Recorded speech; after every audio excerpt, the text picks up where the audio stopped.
tuossa laukauksessa siinä on vielä parantamisen varaa.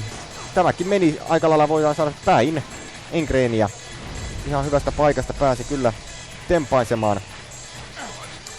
Meidän ykkönen jatkaa. Redenpa, sitten Seikola Ylönen on siellä viivassa ja Redenpa siis aloittajana. Vastaan tulee Tero Koskiranta, joka vie aloitusvoito, mutta sieltä saa Jormaka kiekon. Sen jälkeen Seikola rystytä lyö kiekko sinne maalin taakse. Sinne Koskiranta meneekin. Koskiranta ei pysty kiekkoa pitämään. Se tulee Pehonsulle ja sieltä Redenpa kääntää Pärssinen siellä takoo etukulmasta. Yrittää tökätä sitä ohi Engreeni, mutta Engreeni pitää patjat kiinni.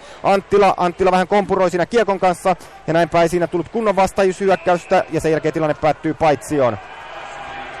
SM Liigan mainoskatko tähän paikkaan. Aja turvallisesti. Vaihda nyt kirkkaasti parempaan Pilkington tuulilasiin.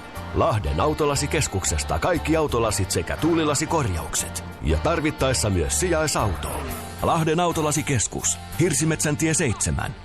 Elcool maahan tuo yksin oikeudella huippulaadukkaat Tecnair vakioilmastointikoneet. Tecnair-laitteet ovat Eurovent-sertifikoituja ja sopivat tarkkuusilmastointiin sekä ATK-tiloihin. Tutustu valikoimaamme osoitteessa elcool.fi. Peltisepän liike Pääkkönen. Kaikki peltituotteet jo lähes 60 vuoden kokemuksella. Meiltä kattopellitykset, sadevesijärjestelmät ja kattoturvatuotteet. Peltisepän liike Pääkkönen. Peltipaakkonen.fi.